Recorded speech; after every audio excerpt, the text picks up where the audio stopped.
Sapkal superfast मध्ये आपलं स्वागत करते। बुलेटिनच्या सुरुवातीला राजकीय बातम्यांचे वेगवान अपडेट्स आपण घेणार आहोत। राजकारण सुपरफास्ट मध्ये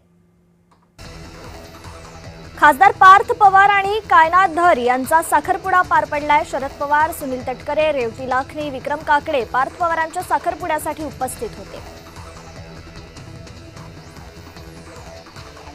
उपमुख्यमंत्री एकनाथ शिंदे यांनी पार्थ पवार आणि कायनाथ धर यांच्या साखरपुड्याला उपस्थिती लावली। एकनाथ शिंदेंनी पार्थ पवार, कायनाथ धर यांना शुभेच्छा दिल्या। लोकसभेची सार्वजनिक परीक्षा सुधारणेला मंजुरी मिळाली आहे। आवाजी मतदानाने सरकारी विधेयकाला मान्यता मिळालेली आहे। राहुल गांधींच्या भाषणात नवीन काही नसतं। राहुल गांधींनी युवकांच्या कल्याणाचं बोललं पाहिजे। अराजकता हाच त्यांचा अजेंडा आहे। मुख्यमंत्री फडणवीसांनी टीका केलेली आहे। संसदेत मूर्ख शब्दाचा वापर करणं अयोग्य आहे। राहुल गांधींना नियम आणि कायदे माहित नाहीत का? राहुल गांधींच्या भाषणावरून जितेंद्र सिंग यांनी टीका केलेली आहे। विद्यार्थ्यांवरील हल्ल्याला केंद्रीय गृहमंत्री अमित शहा जबाबदार आहेत। पोलीस गृहमंत्र्यांच्या आदेशानुसारच वागतात।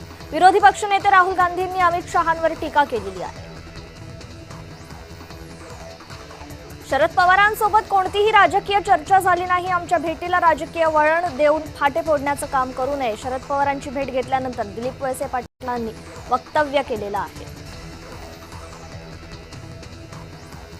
केंद्रीय गृहमंत्री अमित शहा अकार्यक्षम नाहीत तर सदनात का येत नाहीत? काँग्रेस खासदार राहुल गांधींनी सवाल उपस्थित केलाय।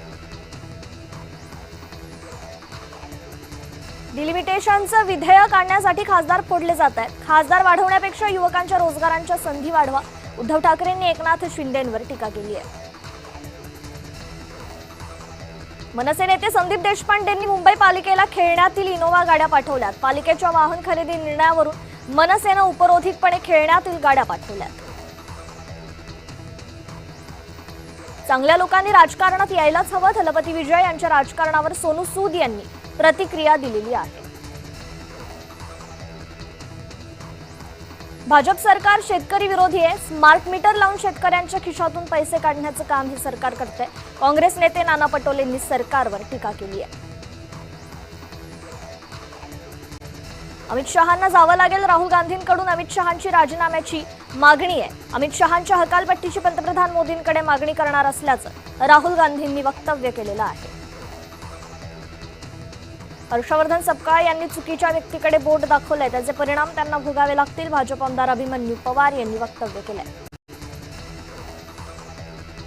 मनोज जरांगेंच्या अपेक्षा पूर्ण करण्याचा सरकार प्रयत्न करते। त्याच्या अजूनही काही अपेक्षा असतील तर त्यांची भेट घेऊन चर्चा करणार। मात्र त्यांनी दिल्लीत आंदोलन करण्याची भूमिका घेऊ नये। जरांगेंच्या आंदोलनावर मंत्री उदय सामंत यांनी प्रतिक्रिया दिलेली आहे। किशोरी पेडणेकरांनी बंगल्याची मागणी केली। पेडणेकरांना बंगला चालतो पण गाडी चालत नाही, याचं आश्चर्य वाटतं। महापौर रितू तावडेंनी वक्तव्य केलंय। मनोज जरांगे यांनी पुन्हा आंदोलनाची हाक दिली आहे। त्यांनी 29 ऑगस्टला निर्णायक आंदोलनाची हाक दिली। आता मराठ्यांचे प्रश्न माघारी ठेवायचे नाहीत असा इशारा त्यांनी दिलाय।